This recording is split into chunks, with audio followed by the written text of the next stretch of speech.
But I want to go at this point to Atish Taseer, because when I hear Dr. Siddiqa saying that Imran Khan has changed the norms of politics, I am reminded by something, Atish, that you wrote once upon a time, and it still applies. And let's first bring up those pictures. There is Atish Taseer, as you said, one cozy morning in Lahore many moons ago. And you had described Imran Khan as a riddle wrapped in a mystery inside an enigma for a profile that you did on him in Vanity Fair. Now that Imran Khan has actually shown a sort of cleverness and a sort of ability to manage a crisis, it hasn't. He's out, but not without imposing his own terms on the situation. Would you still describe him the same way, or has your opinion of him changed over the years, Atish? So when I was actually writing it, I used to wake up on certain mornings appalled by his messianism, by what I sometimes thought as like total stupidity. And then there would be certain mornings when I was just kind of admiring of his audacity, you know, and it was very much like a side, like part of his charm.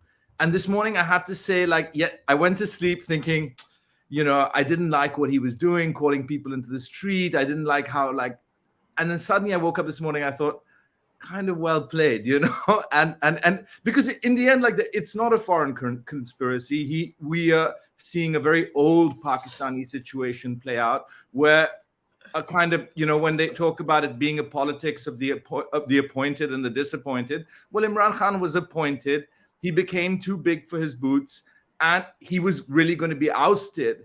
And I quite like that he's really put up an audacious fight. And so in my position on him has always been more to kind of analyze him as a personality. And this morning I have a weird admiration for him.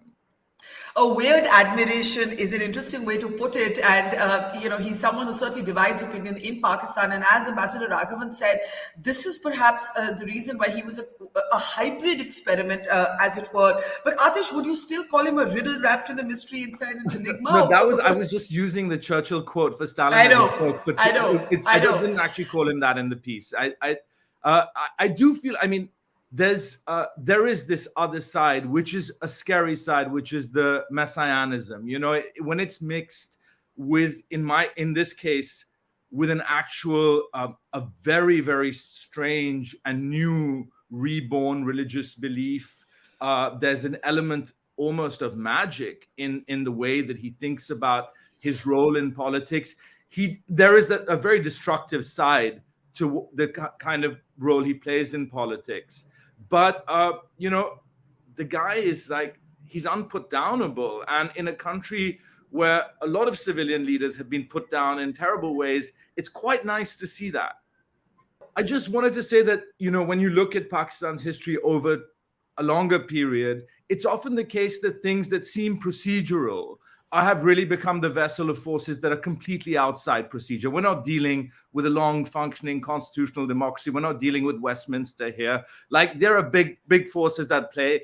And so I sometimes, when I'm seeing a situation there, I'm not that interested in what's actually playing out in procedure, but interested in the bigger forces that are at play. And that's why I kind of think today is a more interesting moment than what's actually like in sort of immediate focus. You know, you spent a long time profiling the man. If there are things that you think we don't know about him that should be known, that people, you know, was it Rushdie who I think came up with Im the Dim, you know, and I think Aisha made the point that he's too easily dismissed. What did you discover in your long profile, in the time you spent in Pakistan, trying to kind of decode what and who Imran Khan is?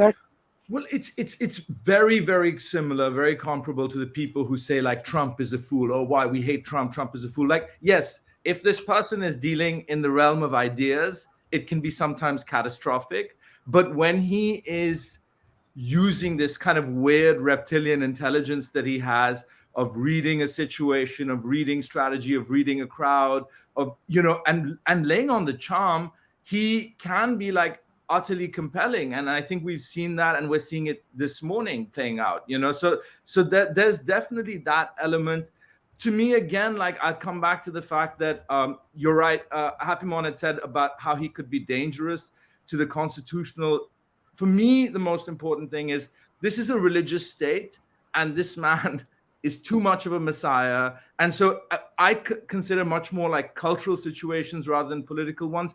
And as such, it's very, very dangerous to have that sense of messianism in a religious country mixed with political fervor. And that side of Imran kind of really, really frightens me, because there's something, there's a total disregard for the country when it comes to his actual sense that he has been put there by God to lead his people into another future. And that's the stuff that really, really frightens me. That's what frightens you. What compels you beyond the charisma? Not that much. Like, I like his charm. I like his like fighting spirit. I like his luck. I find him an incredibly lucky person. You know, whenever you think like it just can't be pulled off, there's Imran Khan pulling something off. You know, so I like those things on a human element, on a human level.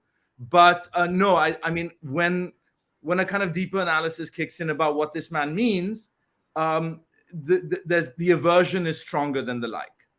Mm-hmm. And just before we let you go and then go to Salman Ahmed, who's joining us, Atish, a last thought from you on where you think this leaves Pakistan's military. I mean, Pakistan's military is not going anywhere. Imran Khan could potentially go anywhere, but Islam is not going anywhere in Pakistan. The military is not going anywhere. These are like factors that one lives with as they're as real as the sky and the sun in Pakistan. So for this moment, he's manipulated the situation in his favor. But in the end, those things are going to return and he's going to have to reckon with them. So it's kind of a, like, you can't confuse strategy or tactics for what is the absolute concrete reality of Pakistan.